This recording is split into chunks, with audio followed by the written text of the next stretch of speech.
सिमरन का क्या बोली थी क्या जाएंगे कल आई थी कल क्यों आई थी अच्छा हाँ ओ मैं भी शाम को नहीं कर रहा चलो क्या क्या पढ़ाई थी कल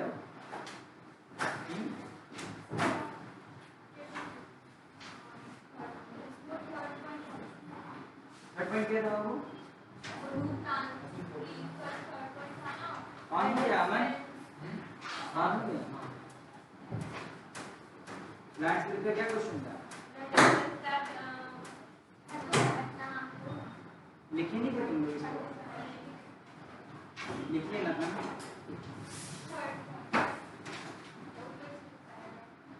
Essence that gas is much diffuse even in large bulky plant is not great यही वाला है ना तो देखो प्लांट में अच्छा गैस का जरूरत किससे है डेड को है कि लिविंग को है लिविंग को प्लांट में जो आउटर टिश्यूज है वही सिर्फ लिविंग है और जो अंदर वाले टिश्यूज हैं वो डेड है तो आउटर टिश्यूज ज्यादा तो नहीं है थोड़े से तो थोड़े से टिश्यूज के लिए जितना गैस आ रहा है इट इज सफिशिएंट अंदर वाले को गैस चाहिए अंदर वाले तो पता है कभी कभी फूकले भी होते हैं उसमें उल्लू वगैरह अपना ये उसको छेद करके उसमें घुस करके रहता है देखिए उल्लू का घोंसला हाँ उसमें रहता है ना छेद है उसमें घुस करके रहता है सांप रहता है खरगोश रहता है जंगलों में नहीं गए कभी तुम लोग गाँव भी नहीं गए तुम लोग बस रांची बिल्डिंग देखिए खेत में होता है ना चलो ये समझ में आ गया ये लिखवाना होगा कि लिखोगे तुम लोग खुद से 3 पॉइंट मार्क करवाया हुआ है छाप लेना ठीक है चलो यार खाने का बारिश हो रहा है ना धूप में बारिश हो रहा है क्या बोलते हैं आपके क्या चलो क्या ये धूप में बारिश होता है तो आपके घर तरफ से क्या बोला जाता है बंदर की शादी आपके घर तरफ नहीं चुड़ैल की शादी नहीं अबे नीचे से नीचे कहाँ नीचे कोई तो मेरे पॉकेट में गिर गया ठीक है पॉकेट में था तुम्हारे घर में क्या बोला था अनुष्का बंदर की शादी अच्छा तुम्हारे घर में भाई क्या सेम वही तुम्हारे घर में हमें चुड़ैल की शादी ये बना के बोल रहा है ठीक है और गौतम तुम्हारे घर में हम लोग अबे हिंदी बोल रहे हैं यार फॉक्स से बोल रहे हैं लुंगी की शादी सियार की शादी हमारे घर तरफ बोला जाता है ठीक है यही बोला जाता है तुम्हारे घर तरफ भी लुंगी की शादी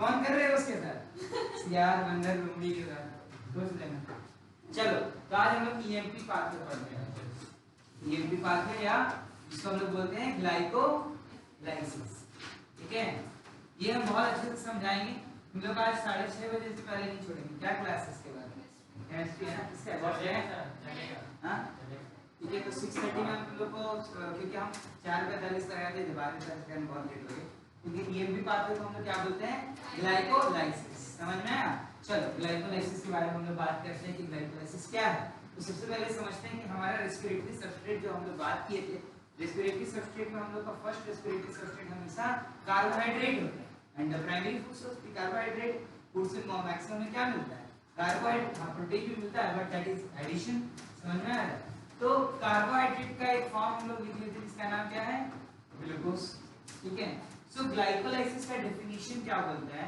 glycolysis the process of partial breakdown of glucose जब अगर इसको और करेक्ट में वर्ड बोलूं तो it is the partial oxidation of glucose देखो अगर मैं ग्लूकोज को कंप्लीटली ऑक्सीडाइज करूं जिस भी पॉइंट पे ना समझ में आए बोलना तुमको ही बोल रहा है ठीक है और आप लोग को बॉयज लड़कियां तो बोल देती हैं आप लोग नहीं बोलते ठीक है सर हमका उल्टा करने वाले हैं हम ठीक है तो देखो ग्लाइकोलाइसिस क्या है कि इट्स अ पार्शियल ऑक्सीडेशन किसी चीज का अगर कंप्लीट ऑक्सीडेशन करते तो ग्लूकोज जो होता है CO2 में बदल जाता है लेकिन इस ग्लाइकोलाइसिस के 10 स्टेप के रिएक्शन के दौरान तुम लोग देखोगे कि ना तो कहीं ऑक्सीजन इन्वॉल्व हुआ और ना ही कहीं कार्बन डाइऑक्साइड रिलीज हुआ है समझना है ना मैं एकदम ज्यादा अच्छा बोलूंगा ठीक है तो ना ही कहीं ऑक्सीजन इन्वॉल्व हुआ ना ही कहीं कार्बन डाइऑक्साइड रिलीज हुआ ठीक है तो it is the partial oxidation of glucose it is not the complete oxidation ठीक है दूसरा साइट ऑफ ग्लाइकोलाइसिस तो जैसे कि सेल में अलग-अलग ऑर्गेनेल्स होते हैं रेस्पिरेशन में मेनली 2 पार्ट सेल का इन्वॉल्व है एक तो साइटोप्लाज्म इन्वॉल्व है और एक आपका माइटोकॉन्ड्रिया इन्वॉल्व है।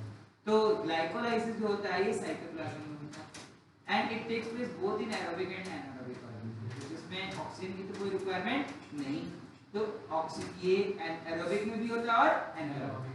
बेसिक पाथवे रेस्पिरेशन का ग्लाइकोलाइसिस ही है, चाहे वो किसी भी तरह का ऑर्गेनिज्म हो, एरोबिक हो, एनारोबिक हो, यूकैरियोट हो, प्रोकैरियोट हो, व्हाटएवर इट मे बी, उसमें क्या होगा ग्लाइकोलाइसिस। उसके बाद अलग अलग रिएक्शन हो सकते हैं, उनका एरोबिक होगा तो क्रैब्स साइकिल चलेगा, लीफ रिएक्शन चलेगा, इलेक्ट्रॉन ट्रांसपोर्ट सिस्टम चलेगा एरोबिक में। हो सकता है कि फर्मेंटेशन कर रहा हो तो इथेनॉल या अल्कोहलिक फर्मेंटेशन करते हैं या लैक्टिक एसिड फर्मेंटेशन करते हैं, ठीक है, कम ऑक्सीजन की मौजूदगी में, ठीक है।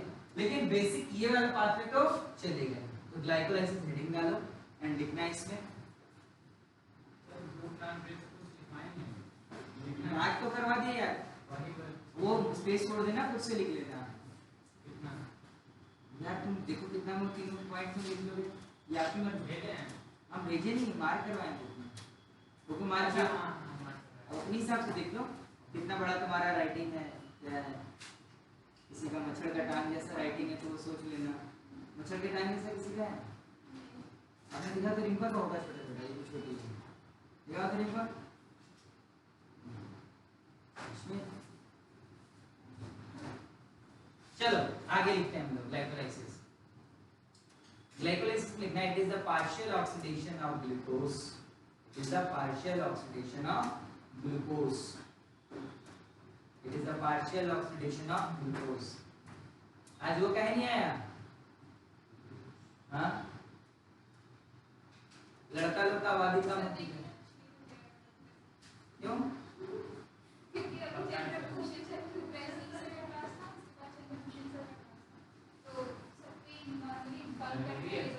किसका किसका अच्छा क्यों? जरूरी है, बारिश के कारण तो नहीं बंद करते तुम लोग, मेरे को बारिश में आना पड़ जाता है। तो पार्शियल ऑक्सीडेशन ऑफ ग्लूकोज लिखना बहुत important line, it takes place in cytoplasm. Oxygen and glucose, partial oxidation of glucose, ठीक है, लिखना it takes place in cytoplasm of the cell, ठीक है। लिखना it is the basic pathway of respiration in all organisms, it is the basic pathway of respiration in all organisms,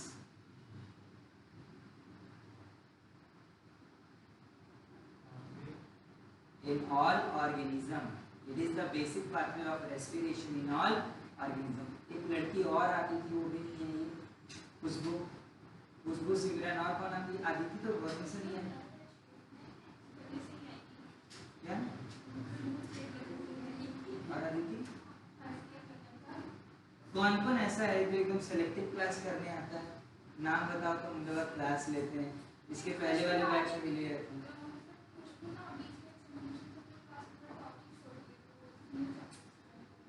Aditi क्यों नहीं आई? उसके पापा कहाँ गए? अच्छा पहले हम ठीक है, तो ये लिखिए तुम लोग। लिखना अगला पॉइंट है, इन anaerobic organisms, in an aerobic organism, what is aerobic and anaerobic? इसमें डिफरेंस तो पता है ना, बताओ। जो ऑक्सीजन की मौजूदगी में रेस्पिरेशन करे उसे एरोबिक, और जो उनके एब्सेंस में करे वो एनारोबिक, ठीक है। In anaerobic organisms, comma लिखना, it is the only process in respiration, it is the only process in respiration, it is the only process in respiration, it is the only process in respiration। 11 को आपका sorry Monday को आपका test है, EYQ अच्छे से पढ़ लीजिएगा, MTG अच्छे से पढ़ लीजिएगा, और जो नोट्स बनाए उसको तो भूल करके तो छोड़िएगा, ठीक है। It is the only process in respiration in anaerobic organism। हो गया।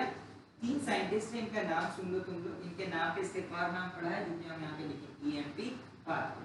साइंटिस्ट का नाम है एम्डन मेयरहॉफ, ठीक है, देखो क्या लिखा है, गुस्ताव एम्डेन, क्या नाम है? Gustav एम्डेन, auto Meyerhof and J Parnas, ठीक है। तो गुस्ताव एम्डेन के नाम से E लिया गया, ओटो मेयरहॉफ के नाम से M लिया गया, और जे पार्नस के नाम से पी लिया गया। अगर उसका सब्सिडी मेरे नाम से ये ले लेता तो क्या उसको बुरा लग गया था। ठीक है, तो गुस्ताव एमडेन। अब तुमको ये गुस्ताव लग रहा है, अजीब सा नाम क्यों ऐसा लगा? नुस्खा हो सकता है जितना अंग्रेजी में लगे। ठीक है, गुस्ताव एमडेन। उसके अंदर ओटो, ऑटो नहीं लिखा है, ध्यान दें, इट्स ओटो मेयरहॉफ।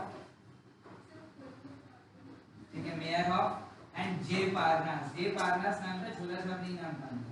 ठीक है, Gustav Embden, Otto Meyerhof and J Parnas. ठीक है, लिख लो।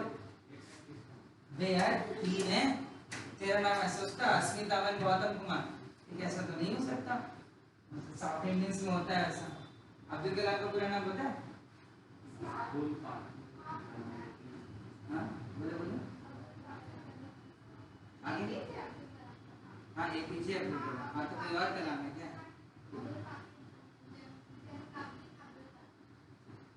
ठीक है, लिखो Gustav Embden, Otto Meyerhof and J Parnas. ठीक है, हो गया। ये तीनों के नाम से एएमपी पाथवे पढ़ा। Gustav Embden, Otto Meyerhof and J Parnas propose the, लिखवाएं क्या आपसे? लिख लो पहले नाम। हो गया ना?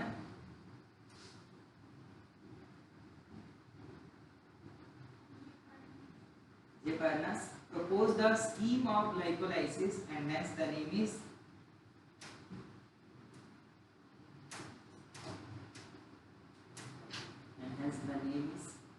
EMP pathway। अगर मान लो कि आप लोग में से तीन लड़के जैसे यहाँ पे अमन, गौतम और अश्विन, ये तीन मिलकर के कोई पाथवे डिस्कवर किए तो AGA पाथवे नाम दे देगा ये लोग, इसकी मर्जी। ठीक है, and hence the name is EMP pathway। मान लो अनुष्का इसी का मिलकर के कोई पाथवे डिस्कवर की तो AI पाथवे। ठीक है, Gustav Lambert, Otto Meyerhoff, J. Parnas proposed the EMP pathway, proposed the scheme of glycolysis and hence the name EMP pathway। ठीक है, and hence the name EMP pathway। बोलो क्या क्या कितने बार बोलोगे बच्चे जैसा तुम? Gustav Lambert, Otto Meyerhoff, J. Parnas proposed the scheme of glycolysis and hence the name EMP pathway, and hence the name EMP। हो गया बाबू, आगे बढ़े हम लोग। सुनो, ग्लाइकोलाइसिस का पूरा रिएक्शन है, अगर लिखना चाहो तो लिखना, नहीं अभी मत लिखना, मेरे पहले समझ लो उसके बाद में उसको पढ़ो। तो आप लोग पहले एक चीज बोले थे कि क्यों हमने ग्लूकोज को हम चाहे तो एक बार में ऑक्सीडाइज कर दें और उसको हम कार्बन डाइऑक्साइड और वाटर में कन्वर्ट कर देंगे, that will be much more easier और एनर्जी भी रिलीज होगा, ये भी बात सच है, but that energy will be dissipated in the form of heat energy and not we want be able to utilise that energy. उस एनर्जी को हम लोग को यूज नहीं कर सकते। तो हम लोग क्या चाहते हैं कि हम लोग चाहते हैं ग्लूकोज को हम लोग स्टेप वाइज हम लोग ऑक्सीडाइज करें, एक बार में प्लेस नहीं, स्टेप वाइज ऑक्सीडाइज करें और उससे जो एनर्जी डिसिपेट होगा उस एनर्जी का हम लोग यूटिलाइजेशन करें और उसको हम लोग एक एनर्जी ट्रैप मॉलिक्यूल यानी एटीपी प्रोड्यूस करें। ठीक है, that ATP is our energy currency और उसको हम लोग जहाँ चाहें वहाँ भी हम लोग यूज कर सकते हैं। क्लियर है यहाँ तक बात?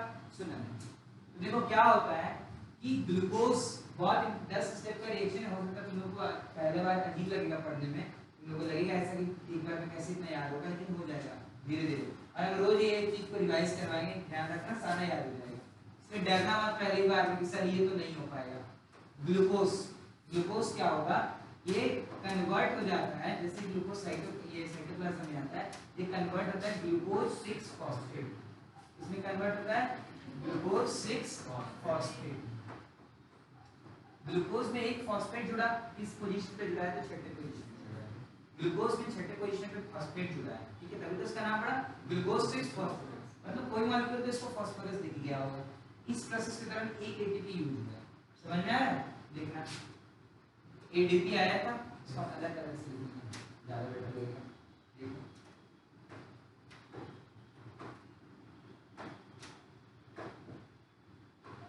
एटीपी आया था और वो कन्वर्ट हो गया एडीपी और इनऑर्गेनिक फॉस्फेट।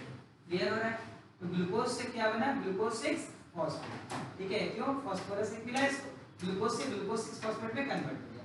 ध्यान सुनिए, ग्लूकोज 6 फॉस्फेट फिर क्या होता है? ये कन्वर्ट होता है फ्रुक्टोज 6 फॉस्फेट, इसमें कन्वर्ट हो रहा है fructose 6 phosphate. Glucose 6 phosphate is getting converted into fructose 6 phosphate. अच्छा, ये जो है यहाँ 6 कार्बन है, यहाँ भी 6 कार्बन है, यहाँ भी कितना कार्बन है? तो यहाँ अंडरस्टूड कि हमारा ग्लूकोज और फ्रुक्टोज दोनों में कितने कार्बन होते हैं? 6 ही कार्बन। फ्रुक्टोज 6 फॉस्फेट से बनता है फ्रुक्टोज, कौन मैसेज कर रहा है? 16 बाइफॉस्फेट। और कर भी हो तो साइलेंट करके करो यार, हमें बताना चाहिए, मुझे चीटिंग करना भी नहीं आता, ये भी हमें सीखा, ठीक है? तो ग्लूकोज से कन्वर्ट होता है ग्लूकोज 6 फॉस्फेट, ग्लूकोज 6 फॉस्फेट से बनता है फ्रुक्टोज 6 फॉस्फेट, फ्रुक्टोज 6 फॉस्फेट से बनता है फ्रुक्टोज 16 बाइफॉस्फेट। समझ में आ रहा है? यहाँ पर अगर एक और फॉस्फोरस जुड़ा है, यहाँ पर पहला फॉस्फोरस जुड़ा था छठे पोजीशन पे, यहाँ दूसरा फॉस्फोरस जुड़ रहा है पहले पोजीशन पे, समझ में आ रहा है? 16 बाइफॉस्फेट, एक और फॉस्फोरस जुड़ रहा है, ये फॉस्फोरस जुड़ रहा होगा तो कहीं से तो फॉस्फोरस इसको मिलना चाहिए, तो फॉस्फोरस कहां से आ रहा है हम लोग को देखना है। देखो यहाँ पे क्या हुआ, एक एटीपी हाइड्रोलाइज हुआ, यूज हुआ, और वो किसमें कन्वर्ट हो गया? एडीपी और इनऑर्गेनिक फॉस्फेट। कोई कंफ्यूजन होगा यहाँ पे? यहाँ पर भी कितना कार्बन है? 6 कार्बन। कितना कार्बन है? 6 कार्बन है। मेरे साथ बोलो क्या क्या बना? ग्लूकोज से क्या बना? Glucose 6 phosphate. रिपीट करना, ग्लूकोज से क्या बना? Glucose 6 phosphate. ग्लूकोज 6 फॉस्फेट से क्या बना? Fructose 6 phosphate. फ्रुक्टोज 6 फॉस्फेट से क्या बना? Fructose 16 biphosphate. कोई कंफ्यूजन यहाँ पे? पक्का? चलो आगे हम लोग बात करते हैं। तो फ्रुक्टोज 16 बाइफॉस्फेट बन चुका है। यहाँ 6 कार्बन है, लेकिन इसके आगे का जो रिएक्शन है इसमें ग्लूकोज का स्ट्रक्चर टूटेगा, 3-3 कार्बन के मॉलिक्यूल्स में टूट जाएगा, ठीक है? यार तो फोन दे दे अपना प्लीज, दे दे, जिसका भी मैसेज आ रहा है दे दो, दीदी को बोल दे क्लास चल रहा है, ठीक है? लो फोन दो उसका, निश्चित क्लास ऑन कर दो।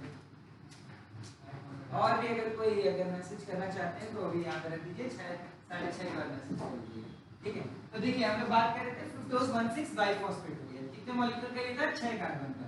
अब 6 कार्बन अपने आप को ब्रेक करेगा and it will get converted into 3 carbon. समझ में आ रहा है? ठीक है, जय ध्यान से देखना। फ्रुक्टोज 16 बाइफॉस्फेट 3 कार्बन स्पीशीज में टूटा, एक का नाम है ढाप और एक का नाम है पागल, ठीक है? कहीं ये नाम सुने हो बायो मॉलिक्यूल में?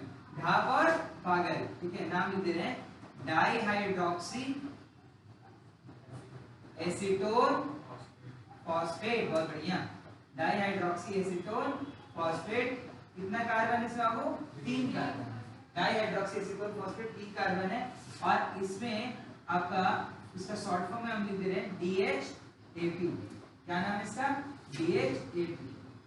आप लोग नाम भी सुने होंगे, ढाप, ठीक है? उसके बाद यहाँ पर ढाप से हम लोग देखते हैं, ये है इक्विलिब्रियम बता, मतलब 3 कार्बन इधर बन रहा है तो उधर भी सेम उतना ही कार्बन, इक्विलिब्रियम का सिंबल है, ठीक है? यहाँ बन रहा है फॉस्फो ग्लिसरल डिहाइड, फॉस्फो ग्लिसरल डिहाइड, ठीक है? फॉस्फो ग्लिसरल डिहाइड, इसको हम लोग शॉर्ट में लिखते हैं PGAL, ठीक है? Phospho glycerol डिहाइड। क्लियर हो रहा है? अब बात ये कि ये भी 3 कार्बन का और ये भी कितने कार्बन का बाबू? 3 कार्बन का। यानी अब हम लोग का जो ग्लूकोज है वो अपने स्ट्रक्चर, उसका स्ट्रक्चर टूट चुका है, जो 6 कार्बन का आ रहा था वो अब कन्वर्ट हो चुका है 3-3 कार्बन। ग्लूकोज से बना था ग्लूकोज 6 फॉस्फेट, ग्लूकोज 6 फॉस्फेट से बना फ्रुक्टोज 6 फॉस्फेट, फ्रुक्टोज 6 फॉस्फेट से बना फ्रुक्टोज 16 बाइफॉस्फेट, उससे बना ढाप और पागल। समझ में आया? कोई इसमें कंफ्यूजन नहीं ना? ठीक, इसका नीचे चलते हैं। इससे बना 13-BPGA, इससे क्या बना है? 13-BPGA। BPGA का फुल फॉर्म होता है 13 बाइफॉस्फोग्लिसरिक एसिड, ठीक है? 13 बाइफॉस्फोग्लिसरिक एसिड। क्लियर हो रहा है? ध्यान देना। तो इस मॉलिक्यूल से बनता है 13 बाइफॉस्फो 13 बाइफॉस्फोग्लिसरिक एसिड, ठीक है? 13 बाइफॉस्फोग्लिसरिक एसिड, इसको हम लोग शॉर्ट में लिखते हैं 13-BPGA, ठीक है? PG फॉस्फोग्लिसरिक एसिड, तो BPGA इज बाइफॉस्फोग्लिसरिक एसिड, ठीक है? यस बेसिक आप बोल सकते हो। तो इसमें क्या बात है कि 13 बाइफॉस्फोग्लिसरिक एसिड जो है, तो ये बताओ कि इसमें कितने कार्बन होंगे? फॉस्फोग्लिसरिक एसिड में 3 कार्बन होता है, ठीक है? तो इसमें भी कितने कार्बन होंगे? 3। तो पहला phosphorus is present at the first position and अगला phosphorus is present on the third position. इसमें 3 कार्बन है। कितने कार्बन है बाबू? 3 कार्बन है। ध्यान दो, इससे जो रिएक्शन चलेगा इससे भी वही रिएक्शन चलेगा। मान लीजिए 1,3-5-फॉस्फोग्लिसरिक एसिड अगर बन रहा है ढाब से, तो अगला 1,3-5-फॉस्फोग्लिसरिक एसिड किससे बन रहा होगा? PgAl से। तो हम लोग इसको 2 से मल्टीप्लाई करेंगे। इसके बाद जितना भी चीज आने वाला है सबको हम क्या करने वाले हैं? 2 से मल्टीप्लाई करने वाले हैं। इस जगह पे एक बहुत इंपॉर्टेंट काम हुआ है, ठीक है? इस जगह पे क्या हुआ है सो तुम लोग देखो यहाँ पे ध्यान से। NAD जो है वो अपने आप को रिड्यूस, ठीक है? आप देखना ध्यान से, ये एसीटोन और ये एल्डिहाइड, एसीटोन और एल्डिहाइड, और यहाँ पे क्या बना है? एसिड। ऑर्गेनिक केमिस्ट्री का सिंपल रूल है कि अगर एसिड बना रहे हो तुम एल्डिहाइड या एसीटोन या कीटोन से, तो तुम उसको ऑक्सीडाइज कर रहे हो। If you are preparing an acid from aldehyde और ketone, then it simply says कि तुम एसिड एल्डिहाइड या कीटोन को ऑक्सीडाइज कर रहे हो। एल्डिहाइड और कीटोन को हम ऑक्सीडाइज करते हैं तो क्या बनता है? एसिड बन जाता है। समझ में आ रहा है? तो यहाँ पर बाइफॉस्फोग्लिसरिक एसिड बने के लिए इनका क्या हो रहा होगा? ऑक्सीडेशन हो रहा है। ऑक्सीडेशन होगा तो कोई ऑक्सीडाइजिंग एजेंट चाहिए। ऑक्सीडाइजिंग एजेंट ऐसा एजेंट होता है जो खुद को रिड्यूस कर ले और दूसरे को क्या कर दे? ऑक्सीडाइज कर दे।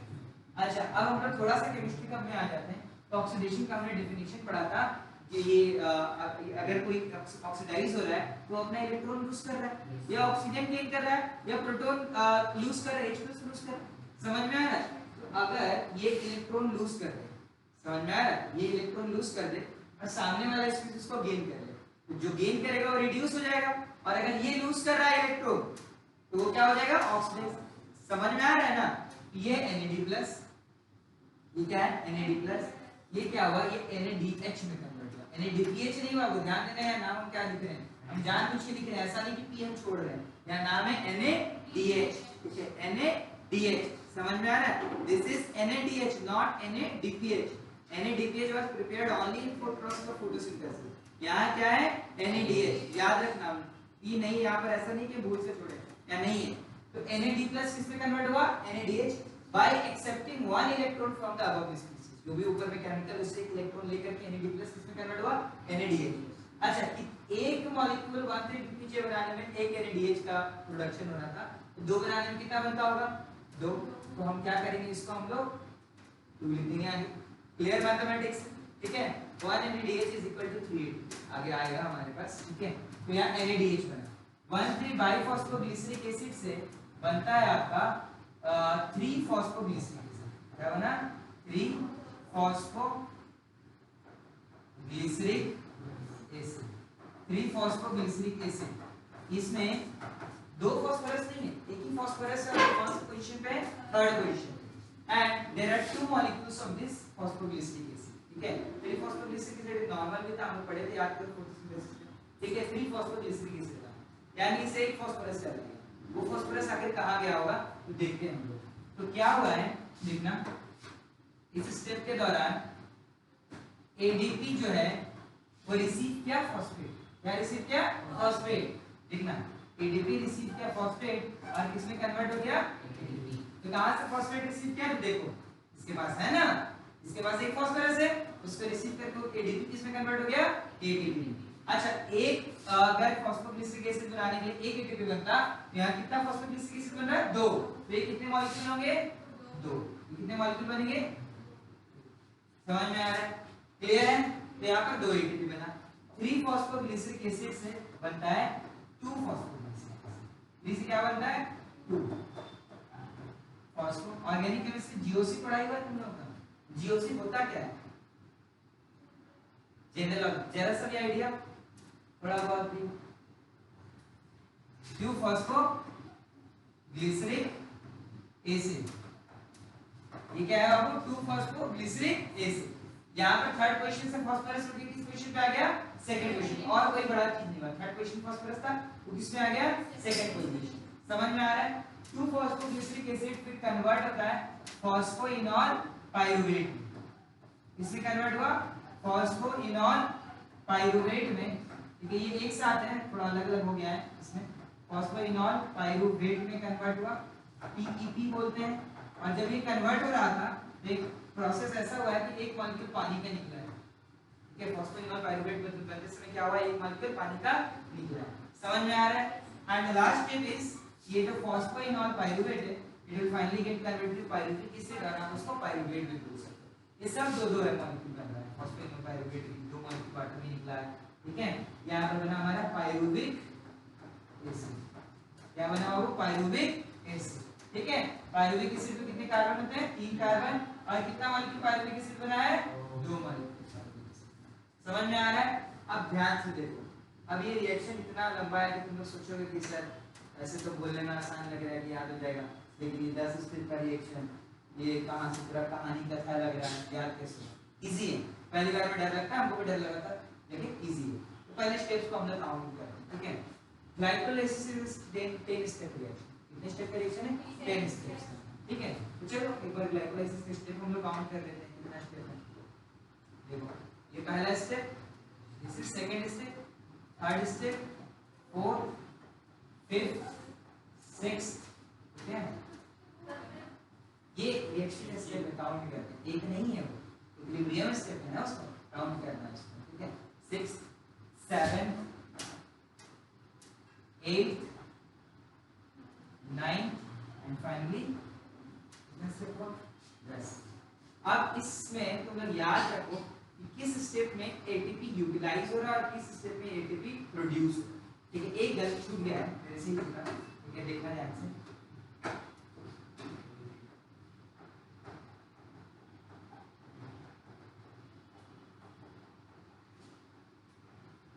किस किस स्टेप में एटीपी यूटिलाइज हुआ किस किस स्टेप में एटीपी प्रोड्यूस हुआ पहले ये बताओ यूटिलाइज किस स्टेप में फर्स्ट और थर्ड स्टेप फर्स्ट और थर्ड स्टेप में एटीपी का क्या हुआ है यूटिलाइजेशन और प्रोडक्शन हुआ है 7th स्टेप में और 10th स्टेप में इसमें हुआ है ना। फर्स्ट और थर्ड स्टेप में एटीपी यूटिलाइज हुआ है और 7th और 10th स्टेप में एटीपी क्या हुआ है प्रोड्यूस हुआ है। एनएडीएच कौन से स्टेप में बन रहा है छठे स्टेप में ठीक है। एनएडीएच कौन सा स्टेप में बन रहा है 6th स्टेप ये बहुत इंपॉर्टेंट है ये सब याद रखना ठीक है। अब मेरे साथ बोलते चलो क्या हुआ है समझो।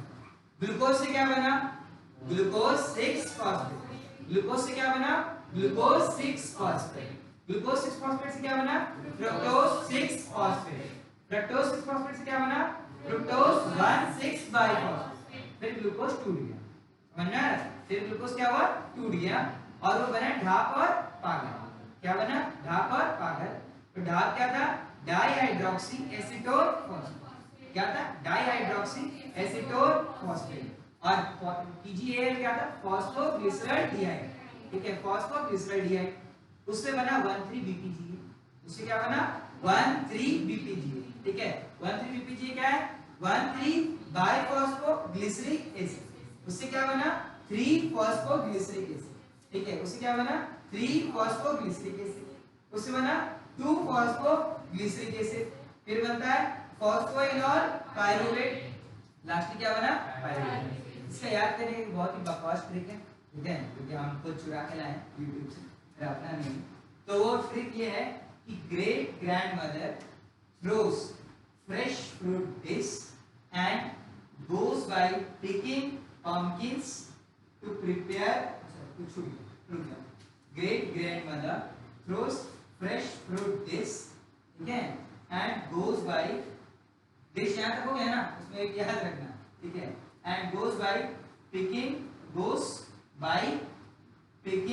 pumpkins to prepare prepare pies ठीक है ऐसे याद हो जाएगा ना। ये कथा बहुत लंबा चौड़ा है बकवास सा ठीक है। तो हम याद किए थे अपना नीट एग्जाम में मेरे को उससे याद हो गया था लेकिन हमको पहले वो ट्रिक याद करने के लिए ट्रिक का जरूरत पड़ गया था। ऐसा ऐसा कुछ ट्रिक होता है जिसको याद करने के लिए ट्रिक की जरूरत है। तो आप याद रखना सिंपली बहुत इजी है। ग्लूकोज से glucose 6 phosphate fructose 6 phosphate fructose 1,6 biphosphate फिर ढाक और पागल फिर 13-BPGA 3-PGA 2-PGA PEP और पाइरुवेट खत्म।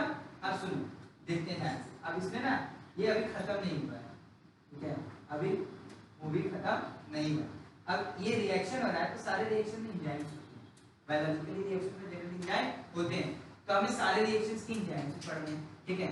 हमने रिएक्शन में क्या क्या सबस्ट्रेट आ रहा है 10 सबस्ट्रेट हमने पढ़ लिया।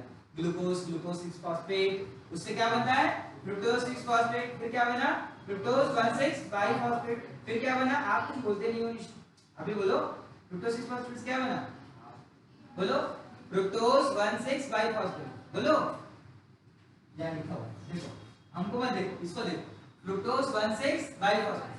बोलो बाइफॉस्फेट, उससे क्या बना, डाइहाइड्रोक्सी एसीटोन फॉस्फेट। क्या बना बोलो, डाइहाइड्रोक्सी एसीटोन फॉस्फेट। और क्या बना, फॉस्फो, उसको बोलने दो, और क्या बना, फॉस्फो ग्लिसरल डिहाइड। क्या बना, फॉस्फो ग्लिसरल डिहाइड। फिर क्या बन रहा है, 1,3 बाइफॉस्फो ग्लिसरिक एसिड। उससे क्या बना, 3 फॉस्फो ग्लिसरिक एसिड। उससे क्या बना, बोलने दो उसको, बोलो 2 फॉस्फो, बोलो बाबू हंसो मत, बोलो एसिड। बहुत बढ़िया। उससे क्या बना,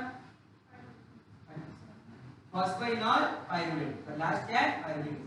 ऐसे संकोच करते रहोगे तो कब पढ़ोगी, मन में पढ़ने आई हो ना, ठीक है, तो मन में वो क्या बोलते हैं उसको, डाउट रहे, और कि हाँ ठीक है ना, रिंपा मेरे बदले बोली दे रही है, ठीक है, तो रिंपा तुम्हारे बदले नीट का एग्जाम तो नहीं देने जाएगी, अनुष्का के बदले इसी का तो है ही, ठीक है, अनुष्का को विराट से मिलने जाना हो तो इसी का को भेज देगी क्या, बोलो अनुष्का, बोलेगी हमको नहीं जाना सर विराट से मिलने के लिए, वही ना। अरे वाह, देखो विराट कोहली रिजेक्ट हो रहा है, सोच रहे हो लड़कों अपना किस्मत, ठीक है। तो चलो हम लोग आगे बात करते हैं। तो आप लोग को डाउट रखना है तो फिर नहीं पढ़ाई हो पाएगा, बोलना है ऐसे, ठीक है, इस तरह से याद रखो। आप देखो यहाँ से हम लोग रिएक्शंस पढ़ेंगे, देखो 10 स्टेप है, 10 एंजाइम है, याद रखना, थोड़ा डिफिकल्ट है तो हिंट दे देते हैं। जहां भी एटीपी बने या जहां भी एटीपी यूटिलाइज हो, वहां पे आंख बंद करके एक एंजाइम का दिमाग में नाम लाना है, काइनेज। क्या नाम है, काइनेज। काइनेज मत लिखना, हटा करके लिखना, ठीक है। जहां भी एटीपी या तो यूटिलाइज हो या तो एटीपी प्रोड्यूस हो, वहां एक एंजाइम अपने दिमाग में रखना है, काइनेज। दूसरा बात बोल रहे हैं, याद रखना, जहां तुम्हें NAD+ से NADH बनता नजर आए या उसका उल्टा नजर आता है, बनता को होता हुआ नजर आए, NADH से NAD+ बनता हुआ, वहां पर भी आपको एक एंजाइम लिखना है, डिहाइड्रोजिनेज। अभी लिखने का ये सब जरूरत नहीं है, धीरे धीरे सीख जाओ, समझ जाओगे। जहां भी या तो एटीपी यूटिलाइज होता हुआ नजर आए और जहां एटीपी बनता नजर आए, वहां पर एंजाइम लगेगा काइनेज। हाँ, उसका नाम चेंज हो सकता है, हेक्सोकाइनेज हो सकता है, फॉस्फोफ्रुक्टोकाइनेज हो सकता है, इट मे बी पॉसिबल। नहीं याद है एक्चुअल नाम, काइनेज लिखोगे कोई कट नहीं, ठीक है। और जहां भी तुम्हें NADH से NAD+ बनता हुआ नजर आए या उसका उल्टा यानी NAD+ से NADH बनता नजर आए, वहां पर एंजाइम क्या लगेगा, डिहाइड्रोजिनेज। इसका रीजन क्या है बताएंगे, समझ में आ रहा है, ध्यान देना। यहाँ पे ग्लूकोज से क्या बन रहा है, ग्लूकोज 6 फॉस्फेट, और इस रिएक्शन के दौरान एक एटीपी का प्रोडक्शन है, तो ये यूटिलाइजेशन है, ठीक है। तो यहाँ एंजाइम क्या लगना चाहिए, काइनेज, बिल्कुल काइनेज ही लगेगा। यहाँ पर उसका एक स्पेशल नाम दिया गया है, हेक्सोकाइनेज। क्या नाम दिया गया है, हेक्सोकाइनेज। नहीं याद रहे हेक्सोकाइनेज कोई दिक्कत नहीं, याद रहे तो बहुत अच्छा, समझ में आ रहा है। क्या नाम है इसका, हेक्सोकाइनेज। अच्छा, ग्लूकोज 6 फॉस्फेट से बन रहा है फ्रुक्टोज 6 फॉस्फेट, यह रिश्ता क्या कहलाता है बताइए, यह रिश्ता क्या कहलाता है, बोलो। मैंने कहा इसे, यह रिश्ता क्या कहलाता है, ये ग्लूकोज 6 फॉस्फेट से फ्रुक्टोज 6 फॉस्फेट बना, यह रिश्ता क्या कहलाता है, ग्लूकोज और फ्रुक्टोज एक दूसरे क्या है, हाँ? बोलो, ग्लूकोज और फ्रुक्टोज एक दूसरे के आइसोमर हैं। व्हाट आर आइसोमर्स, आइसोटोप तो तुम लोग एक साल में पढ़ोगे, ठीक है। आइसोमर क्या होता है, अगर 10th पढ़ गया है ना, सही बोलना, मेरे को किडनी में हार्ट अटैक आएगा तुम्हारे से। सेम स्ट्रक्चर गलत, डिफरेंट स्ट्रक्चर, वाह, जब मैंने बोला गलत तो सीधे डिफरेंट स्ट्रक्चर। और आप लोग क्या, same chemical formula but different structural formula. The two chemical molecules having same chemical formula but different structural formula are termed as isomers। क्या बोलते हैं उसको, आइसोमर्स। अभी केमिस्ट्री पढ़ना है, 12th प्रांत त्याग दोगे ऑर्गेनिक केमिस्ट्री में, enantiomer, racemic mixture, optical isomer, geometrical isomer, optical isomer ना देख करके ना आधे बच्चे ऐसे बोलते सर हो गया। तुम लोग पढ़ोगे नहीं तो यही होगा ना, आपको हम क्या बोले, जब जीओसी स्टार्ट होगा तो नहीं हुआ, तो MS चौहान लेना, कायदे से इज्जत से उसको अगरबत्ती दिखाने के लिए मत लेना, पढ़ना, ठीक है, तभी वो ऑर्गेनिक केमिस्ट्री समझ में आएगा। नहीं तो सर बोलेंगे कि देखो ये मेरा हाथ है, मिरर इमेज में कैसे मेरा हाथ आएगा, बोले कहा केमिस्ट्री में मिरर को घुसेड़ रहे हैं सर आप, ठीक है, तो वो चीज होगा। अब ये तो समझ में आया, ग्लूकोज और क्या फ्रेम चेंज अब नहीं होगा, ना ही आपका डिसीजन चेंज होगा, आपको मेहनत करना होगा, एटीट्यूड चेंज होगा। ठीक है, चलो तो ग्लूकोज और फ्रुक्टोज के बीच में रिश्ता जो है वो क्या है, आइसोमर। अब मेरा दूसरा सवाल, कौन सा आइसोमर है? वो है, चलो नहीं पाएंगे तुम लोग को यार, समझ गए तुम लोग, फंक्शनल आइसोमर। ठीक है, कौन सा आइसोमर है? फंक्शनल आइसोमर है। ग्लूकोज में कौन सा फंक्शनल ग्रुप है? अभी ने पढ़ा है बायोमोलिक्यूल्स में। तुम लोग का 2 दिन बाद टेस्ट है ना, वो भी नीट लेवल है ना मेरे ख्याल से, हां 720, बट तुम लोग 420 ही करते रह जाओगे। ठीक है, हां बोलो कौन सा फंक्शनल ग्रुप है ग्लूकोज में, कैसे पढ़ाएंगे? फंक्शनल ग्रुप में मतलब समझते हो क्या होता है? दो फंक्शनल ग्रुप का नाम बताओ। एल्डिहाइड कैसे लिखा जाता है, स्पेलिंग मत बताना। ठीक है, देखो ये बता रहे हैं भगवान, सी डबल बॉन्ड ओ, इधर एच, इसमें एच में डबल बॉन्ड ओ, कार्बन में। ठीक है, तो ग्लूकोज में है एल्डिहाइड फंक्शनल ग्रुप और फ्रुक्टोज में क्या है, केटोन। दोनों एक दूसरे के फंक्शनल आइसोमर। ऐसा आइसोमर है फंक्शनल आइसोमर। यहाँ पे क्या बन रहा है, आइसोमर, तो एंजाइम आएगा आइसोमरेज। कौन सा एंजाइम आएगा? आइसोमरेज। ठीक है, कौन सा एंजाइम है? आइसोमरेज। क्लियर है यहाँ पे, कोई दिक्कत नहीं। चलो, फ्रुक्टोज 6 फॉस्फेट से फ्रुक्टोज 1,6 फॉस्फेट बना, इस दौरान एटीपी का यूटिलाइजेशन है। बहुत इजी, बता सकते हो, काइनेज। यस, काइनेज भी वो एंजाइम है। नाम एक स्पेशल नाम दिया गया है, नाम याद रहे तो बहुत बढ़िया, नहीं याद रहे कोई दिक्कत नहीं। इसका नाम है फॉस्फोफ्रुक्टोकाइनेज। क्या नाम है वो? फॉस्फो, हां यस, काइनेज से तुमको जनरली आइडेंटिफाई, क्योंकि आपके एनसीईआरटी बुक में नाम नहीं दिया हुआ एंजाइम का, आप देख लीजिए, नहीं दिया हुआ ना, एक हेक्सोकाइनेज बस याद रखना। ठीक है, फॉस्फोफ्रुक्टोकाइनेज। ठीक है, फॉस्फोफ्रुक्टोकाइनेज, समझ में आया? अच्छा, अब यहाँ पर एक चीज देखना, फ्रुक्टोज 1,6 बाइफॉस्फेट जब था, उसमें ग्लूकोज में कितने कार्बन थे? 6। अब बाकी उसके नीचे कितने हो गए? 3 थे। तो यहाँ पर ऐसा हुआ कि जो हमारा ग्लूकोज का स्ट्रक्चर है हिल गया, और ना टूट गया बेचारा, स्वयं से टूटे जैसे कोई ग्लूकोज। ठीक है, रेस्पिरेशन सुना लगे। ठीक है, तो ये ग्लूकोज का बेचारा स्ट्रक्चर टूट गया। यहाँ कुछ ऐसा एंजाइम आया जो इसका स्ट्रक्चर को हिला डुला दिया, इसका नाम है अल्डोलेज। क्या नाम है? अल्डोलेज। ऐसा एंजाइम जो ग्लूकोज के स्ट्रक्चर को हिला डुला दे, उसका नाम क्या है? अल्डोलेज। क्या नाम है? अल्डोलेज। तो अल्डोलेज एक एंजाइम है जो कि ग्लूकोज 6 कार्बन वाले को 3 कार्बन में तोड़ देगा इन रेस्पिरेशन। अच्छा, पांचवें स्टेप पे हम लोग आते हैं। पांचवें स्टेप ये वाला है। ठीक है, इस रिएक्शन को क्या नाम दूं?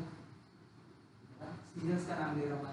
ठीक है, बताओ, डाइहाइड्रोक्सी एसिडल फॉस्फेट हो गया फॉस्फोग्लिसरॉल्डिहाइड। बताओ यार इसका क्या कहलाता है? ये आइसोमर है, क्या है? देखो ये भी 3 कार्बन का है, ये एल्डिहाइड है, सॉरी ये एसीटोन यानी कीटोन है, और वो क्या है? एल्डिहाइड है। यहाँ एंजाइम कौन सा लगेगा? आइसोमरेज। कौन सा ये कौन सा आइसोमर है? ये फंक्शनल, क्योंकि ये एल्डिहाइड है और वो सॉरी ये कीटोन है और वो एल्डिहाइड है, फंक्शनल आइसोमर। क्लियर हो रहा है? तो यहाँ एंजाइम लगेगा आइसोमरेज। ये कहाँ लिख दें? यहाँ लिख दें आइसोमरेज। क्लियर है बाबू? आइसोमरेज। अच्छा, जब ये ढाबर पागल से हम लोग ये 1 बीपीजीए बना रहे हैं, उस दौरान हम देखते हैं कि NAD+ रिड्यूस होकर NADH बना रहा है। इसको हम लोग क्या बोलेंगे? कौन सा एंजाइम लगेगा? डाई डी है। क्या बोलेंगे? डी। देखो डीएनए का फुल फॉर्म को याद है, कोई डाईऑक्सी डाईराइबोक्सी कुछ ऐसा अजीब सा होता है, डाई डी होता है। ठीक है, क्या यहाँ पर है? डी हाइड्रोजनेज। क्या नाम है? डीहाइड्रोजनेज। डीहाइड्रोजनेज और डाईहाइड्रोजनेज दोनों अलग चीजें हैं। डाईहाइड्रोजनेज मतलब 2 हाइड्रोजन है, डीहाइड्रोजनेज मतलब हाइड्रोजन रिमूव कर देना। ये NAD+ देखो कहीं से हाइड्रोजन ले लेता है, तो किससे ले रहा होगा? ऊपर वाले मॉलिक्यूल से ले रहा होगा।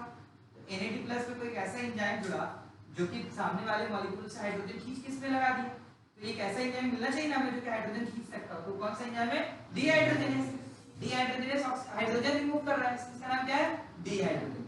नीचे आते हैं हम लोग, 1,3-बाइफॉस्फोग्लिसरिक एसिड में देखो ATP बन रहा है, कौन सा एंजाइम लगना चाहिए? काइनेज। कौन सा एंजाइम लगना चाहिए? काइनेज। कोई कंफ्यूजन नहीं होगा इसमें। ठीक है, यहाँ एंजाइम लगेगा काइनेज। ठीक है, बहुत बढ़िया। 3-फॉस्फोग्लिसरिक एसिड से बन रहा है 2-फॉस्फोग्लिसरिक एसिड। फिर से ये इसका क्या कहलाता है? तो पता चल ही गया होगा। हाँ, क्या है ये? आइसोमर है, वो तो पता है। कौन सा आइसोमर? बताओ।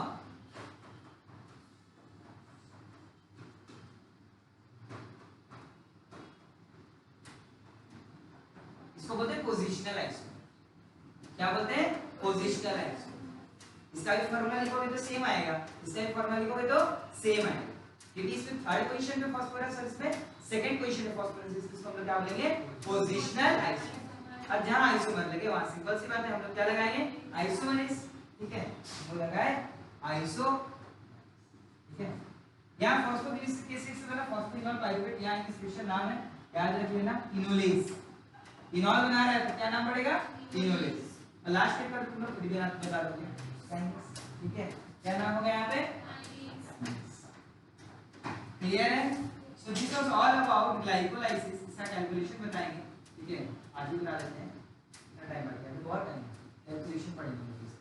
आपको ये रिएक्शन याद करना है, ये पूरा reaction along with the steps, जहां पे एटीपी बन रहा है, अलॉन्ग विद द स्टेप जहां वाटर बन रहा है, जहां एनएडीएच बन रहा है, अलॉन्ग विद द एंजाइम्स, सारे एंजाइम्स एक दिन में याद नहीं होगा।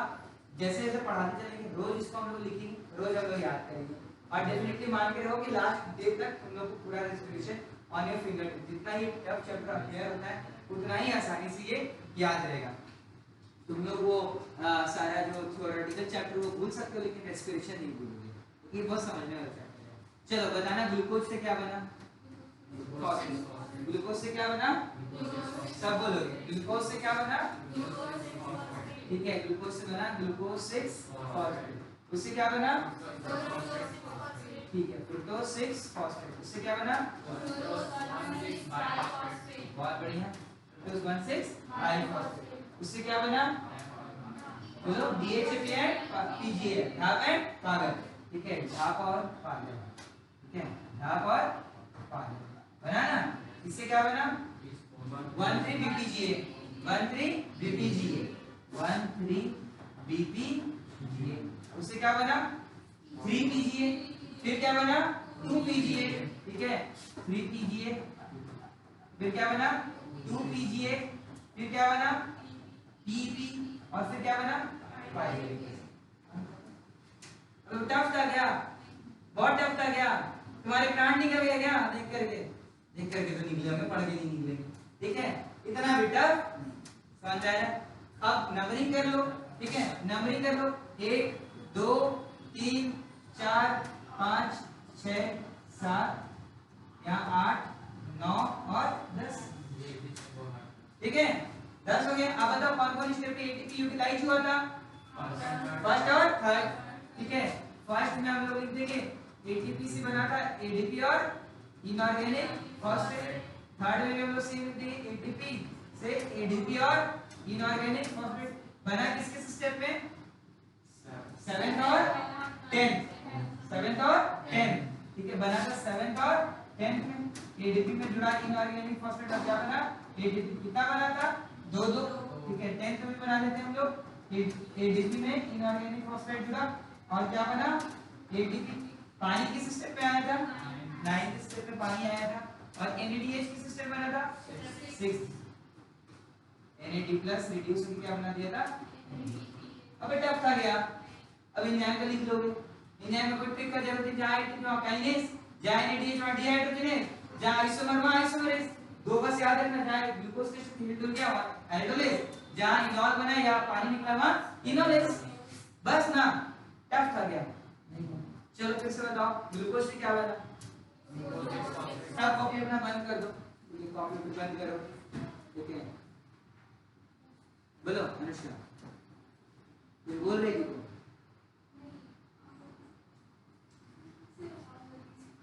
ग्लूकोज से क्या बना? उससे क्या बना? उससे क्या बना? Glucose 1,6 biphosphate. उससे क्या बना? DHAP और PGA। उससे क्या बना? 1,3 BPGA, बाइफॉस्फोग्लिसरिक एसिड। ठीक है, उससे क्या बना? 3 PGA। फिर क्या बना? 2 PGA। फिर क्या बना? PP। फिर क्या बना? कंफ्यूजन है कुछ इसमें? नहीं ना। चलो अब कैलकुलेशन लिखते हैं। सारे एंजाइम लिख लिए तुम लोग। एंजाइम याद करने की कोई जरूरत नहीं, जहां एटीपी बन रहा है या यूटिलाइज काइनेज, जहां एनएडीएच बन रहा है या उससे Na2+ बन रहा है वहां डिहाइड्रोजनेज, जहां आइसोमरेज, जहाँ ग्लूकोज का स्टेट हेड हो गया हाइड्रोलाइज, जहाँ पानी निकला फॉस्फेटोकार्बोनेट इमोजेंसी, ये बहुत इजी है। ठीक है, देखो कैलकुलेशन ये लिखना था,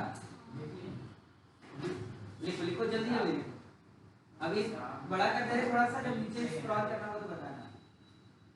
उदाहरण के लिए नीट में बहुत सारे क्वेश्चन रहता है ग्लाइकोलाइसिस के साइकिल से, ठीक है।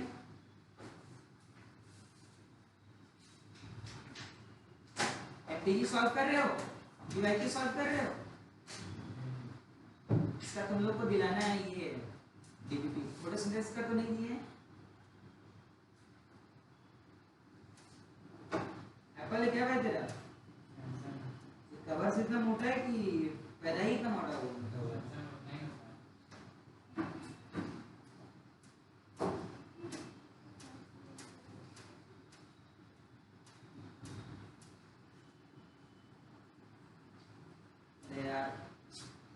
म्यूट था क्या शुरू से? नहीं हम बंद नहीं किए, बंद हुआ नहीं था पहले से ही रिकॉर्ड हुआ है ताकि आधे घंटे बिना आवाज का देखिएगा। आवाज डब कर देना देखता हूँ, ठीक है। ये कोई देखते हो? आपकी अदालत, अभी रिकॉर्ड बंद करना। आपकी अदालत रजत शर्मा के साथ, उसका जब पहला एपिसोड हुआ था ना, बहुत बड़ा वो जर्नलिस्ट है, पता है ना, जब पहला एपिसोड हुआ था ना तो लालू यादव को उसको इंटरव्यू लेना था, बेचारा पूरा रिकॉर्ड कर लिया था, लेकिन जो माइक था वो दोबारा बुलाना पड़ा था डबिंग करने। लालू यादव को फ्री पब्लिसिटी नहीं हो रहा था, क्या गुस्सा करेगा।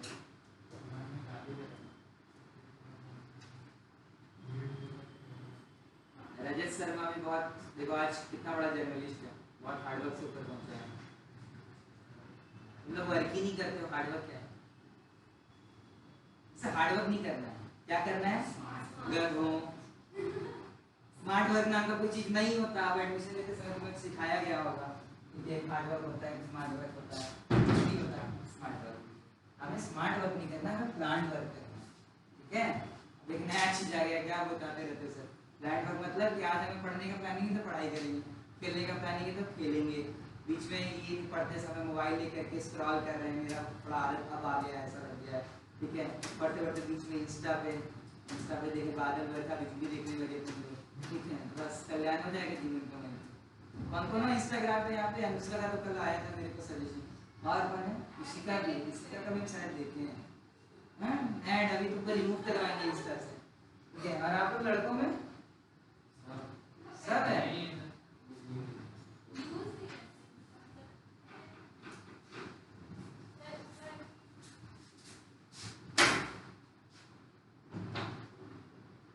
अच्छा 15 मिनट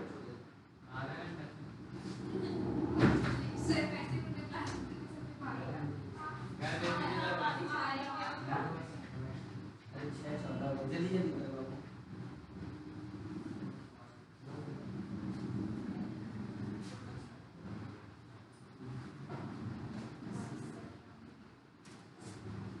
जल्दी जल्दी सर बैठ गए।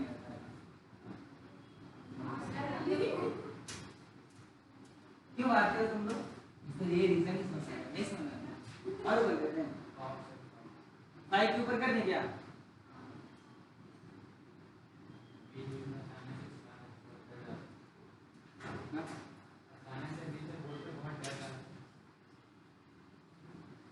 टेक्निकल कुछ होता तो नहीं है ना?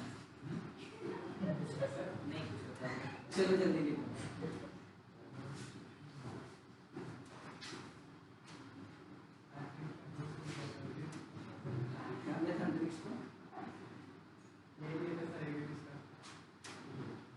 ये रिकॉर्ड हो रहा है, सब आता है, हम करवा के देखेंगे।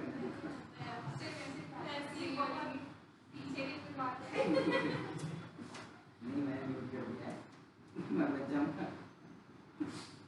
या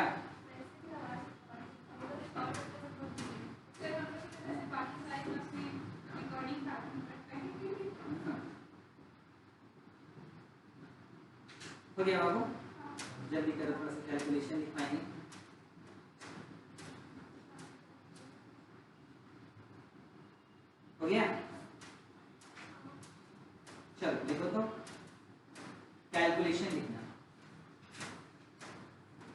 कैलकुलेशन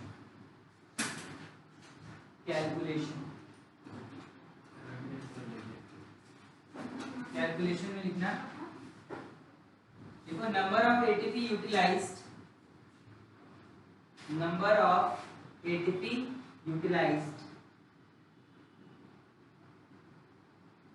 इज इक्वल टू 2। कितना एटीपी यूटिलाइज हुआ था? 2।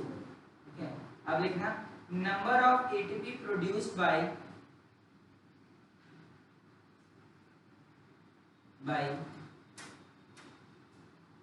SLP, कैपिटल लिखना, बता रहे क्या होता है SLP का मतलब होता है सबस्ट्रेट लेवल फॉस्फोराइलेशन। क्या होता है?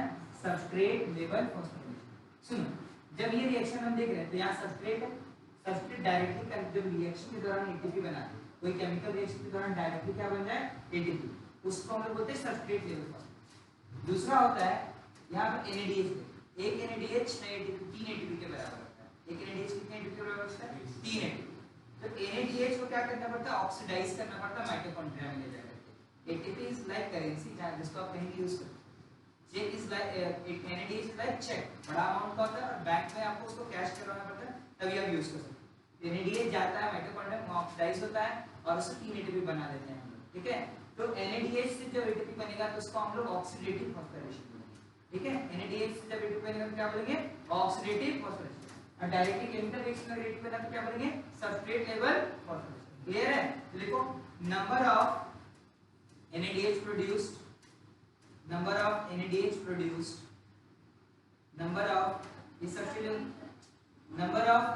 produced is equal to 2। produced is equal to 2 हो गया। अगला लिखना number of ATP produced by OP। OP क्या है? फेसबुक वाला मत बोलना कोई। ठीक है, number of ATP produced by OP, oxidative phosphorylation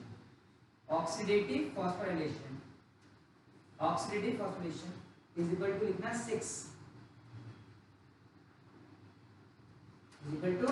इसका रीजन क्या है? Phosphorylation is equal to 6। इसका रीजन लिख लो स्क्वायर ब्रैकेट लगा करके 1 NADH is equal to 3 NADH is equal to 3 ठीक है, 1 NADH is equal to 3 ATP। हाँ नहीं बाबू, इसी में रीजन है स्क्वायर ब्रैकेट लगा के। ठीक है, total number of ATP produced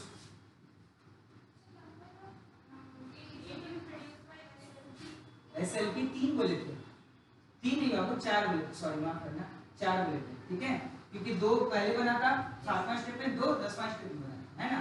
देखो total number of ATP produce क्या हो जाएगा? 6 + 4 10 ATP। ठीक है, total number of ATP utilised हो जाएगा 2 ATP। Therefore net gain of ATP क्या होगा? नेट गेन ऑफ ATP होगा हमारे पास 8। क्या होगा? 8। ठीक है, सवाल आपका ये है कि अगर ऑक्सीजन मौजूद ना हो या माइटोकॉन्ड्रिया मौजूद ना हो तो कितना ATP प्रोड्यूस हो सकता है, पता लगाना है। ठीक है, 4 पॉइंट या तो पॉइंट का पहला वर्ड बोला था, कोई नंबर याद नहीं। Oxidative phosphorylation is equal to 6 ATP, square bracket में लिखने बोले थे 1 NADH is equal to 3 ATP। लिखिए, पढ़ के आइएगा और जो बोले वो पता करके आइएगा। हम बोले कि अगर ऑक्सीजन मौजूद ना होता या माइटोकॉन्ड्रिया मौजूद ना होता तो कितना ATP प्रोड्यूस होता, पता करिए। ठीक है, चलो ये लो सर को दे देना ना, रिकॉर्डिंग ऑफ कर देना, फोन अपना ले लेना, फोन अपना ले लेना।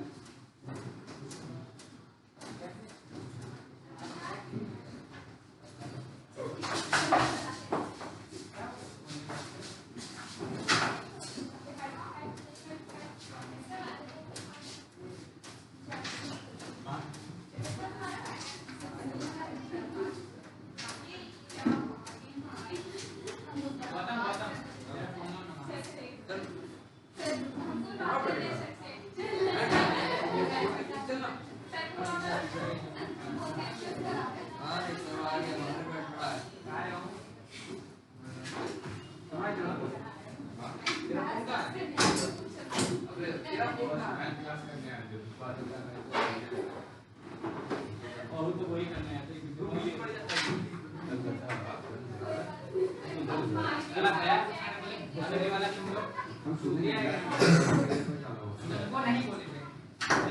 बोले बैग हो गया उठाओ क्या कराएंगे अबे कुछ जाने के गुस्से का कहते हैं ये तो फॉर्म क्या है पेपर क्या था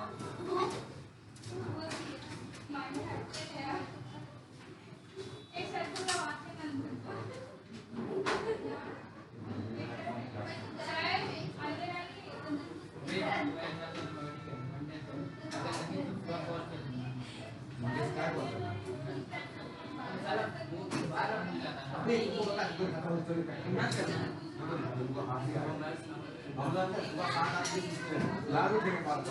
क्या बोलता चला जाए किसी का गाड़ी वो न्यूज़ देखा ना तो 8% मारता है गंजिया बेटी वही का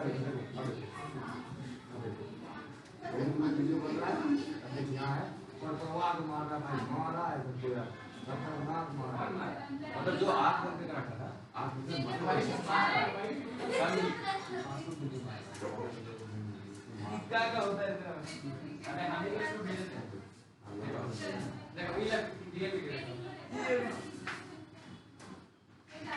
तुम हो कर मैं तेरा लाड जगह आप देखें अरे ऊपर दिखाया अब बताओ जनता कब तक है 5 बजे सुबह 5 बजे अरे कौन गया 6 बजे क्या लिखा था लिखा था 6 बजे सोया आज का मिठाई बस खाने तो देख रहा है भाई इधर सबको मार मारना देखने चाहिए कितना जोर से मारे नहीं देखो एंजाइम वगैरह कुछ नहीं छोड़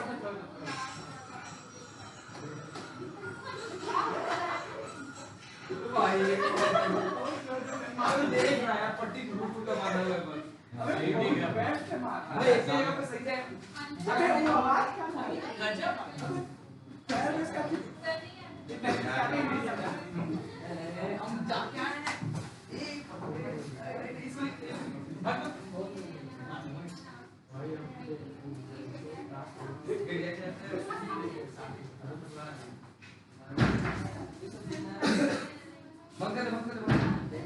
बस सर्वा को यूज मत देना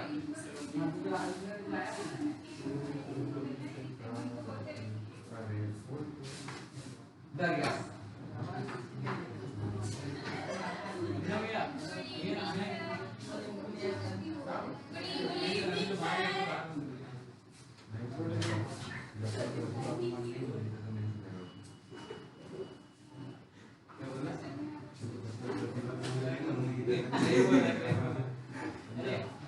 चलो लास्ट बोल दिया ठीक है माइक है माइक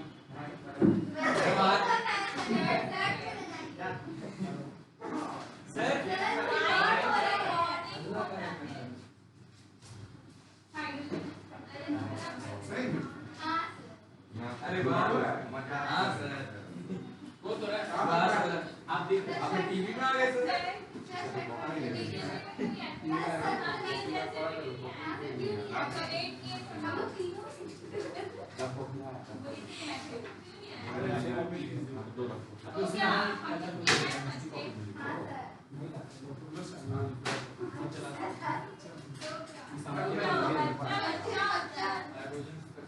आइडियल स्पेक्ट्रम क्या था हो गया ना अच्छा चलिए आगे बढ़ते हैं तो यार पीछे अब तेरा ही कसर अभी फोकस पूरा पता है देखें क्या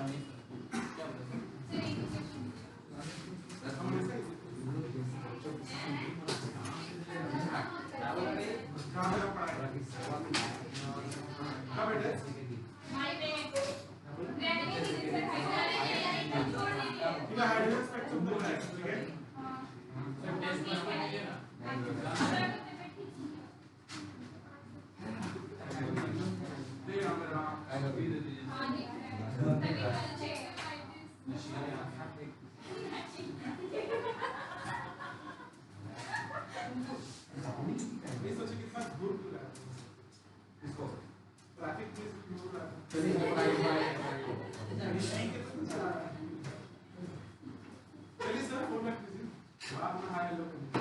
नहीं कर रहे थे जल्दी वही करेंगे।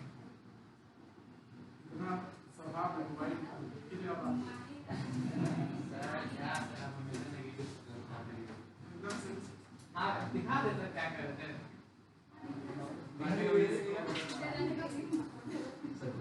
चलो हाइड्रोजन स्पेक्ट्रम हो गया। चलो आगे चलो बहुत आगे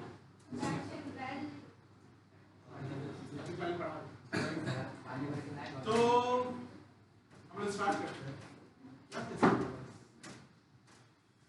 हाँ याद हो गया। अब आएगा हाइसेनबर्ग अनसर्टेनिटी, है ना?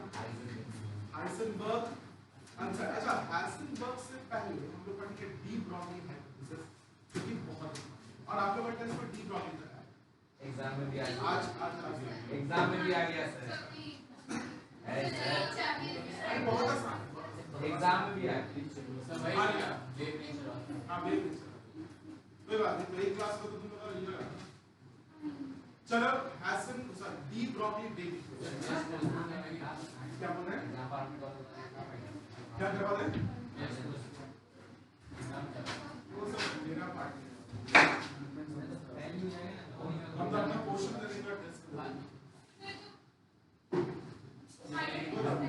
चलो ना लिखते हैं नया topic dual nature of matter. Dual nature of matter और इसमें हम लोग को पढ़ना है डी ब्रॉगली हाइपोथेसिस। क्या पढ़ना है हम लोग को? डी ब्रॉय या डी ब्रॉगली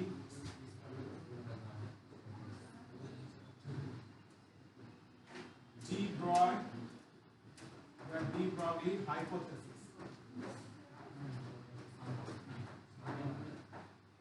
देखो पहले जमाने में ये हाइपोथेसिस था तो थ्योरी हो गया भाई, प्रैक्टिकली प्रूफ हो गया। देखिए नील्स बोर्स ने एटॉमिक थ्योरी दिया है और नो डाउट वो एटॉमिक थ्योरी बहुत महत्वपूर्ण है। ठीक है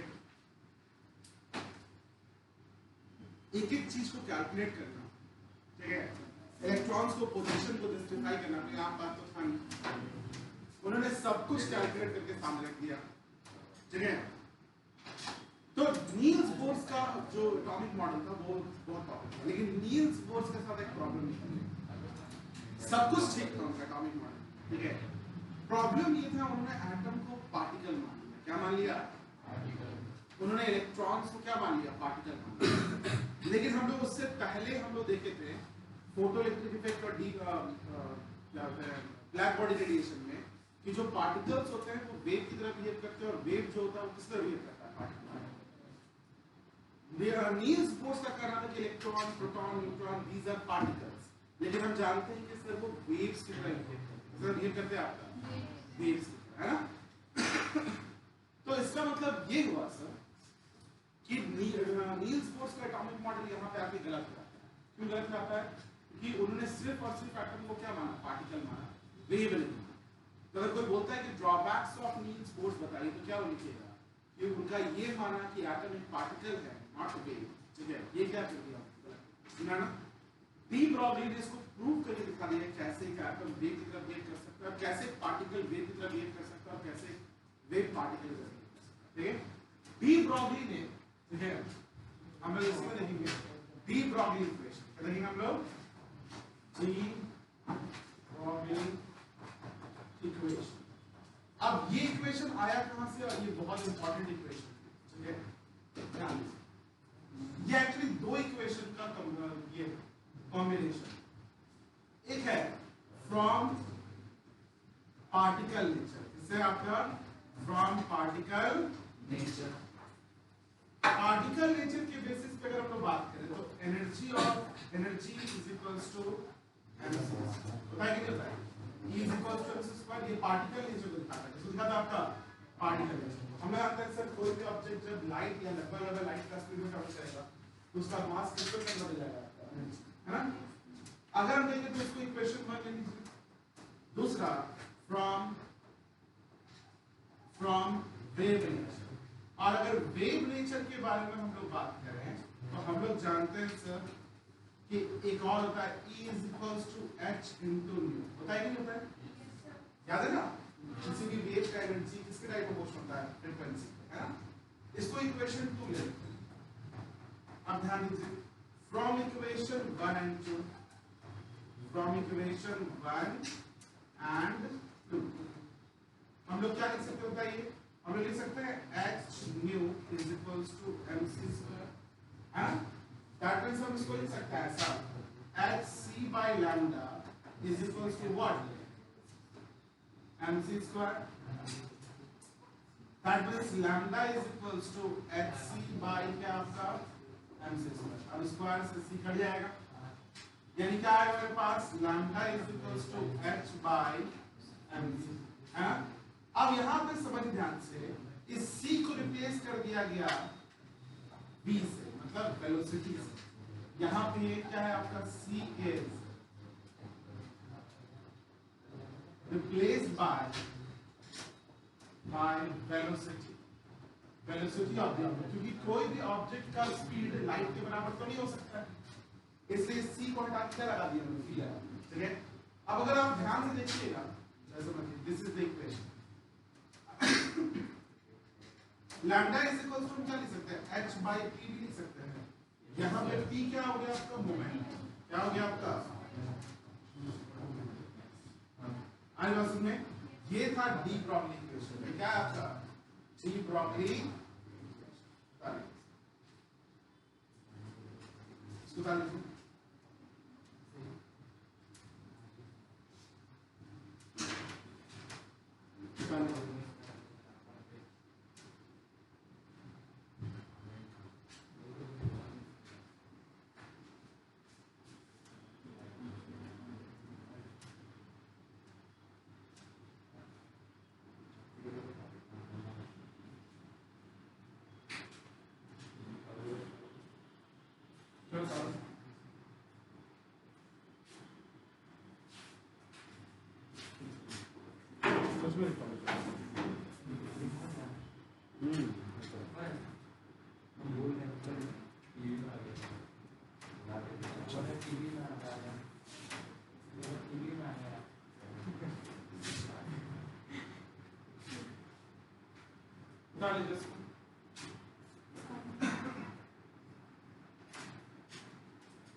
क्या करेगा?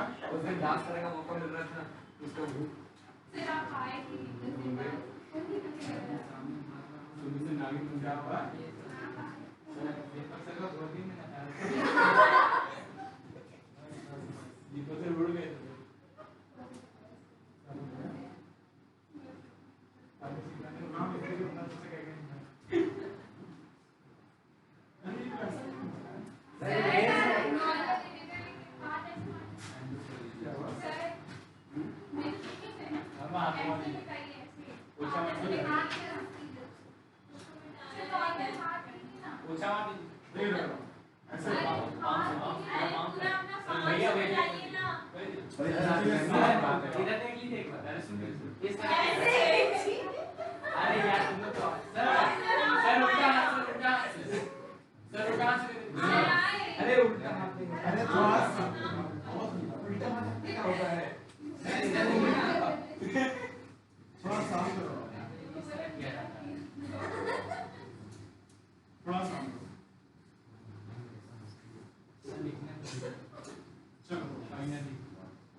चलो हो गया।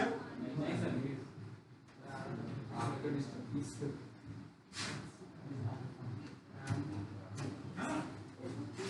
तो sir lambda is equals to h by mv होता है। क्या होता है आपका h by mv।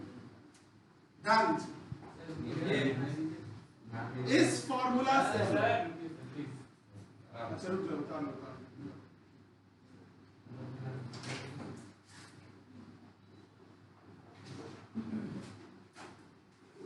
चलो बात नहीं है, हो गया। बात नहीं है ऐसे आप भी ऐसा कीजिए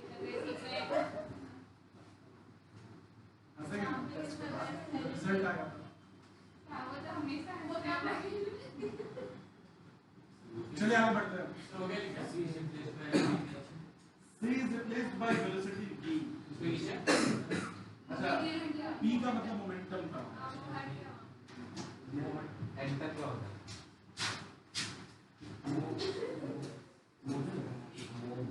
यहाँ पे p का मतलब क्या है आपका मोमेंटम ऑफ ऑब्जेक्ट और पार्टिकल जो भी आप चलो हो गए। अब इस इक्वेशन से हम लोग क्या करते हैं किसी भी ऑब्जेक्ट का वेवलेंथ फाइंड करते हैं। जरा समझिए डी ब्रॉगली इक्वेशन में वो क्या समझाता है कि अगर किसी ऑब्जेक्ट में मास है और वो ऑब्जेक्ट कुछ वेलोसिटी से ट्रैवल कर रहा है तो वो क्या शो करेगा वेव नेचर शो करेगा मतलब उसके अंदर वेवलेंथ। और अगर वेवलेंथ होगा तो फ्रीक्वेंसी भी होगा, फ्रीक्वेंसी होगा तो क्या होगा आपका वेव नंबर। तो इसका मतलब ये हुआ कि अगर किसी ऑब्जेक्ट में मास है वो क्या कर सकता है वेव की तरह बिहेव कर सकता है कुछ वो वेलोसिटी से कुछ भी वेलोसिटी से ट्रैवल करता है। ठीक है जैसे आप ही लोग में से किसी का एग्जांपल है इसका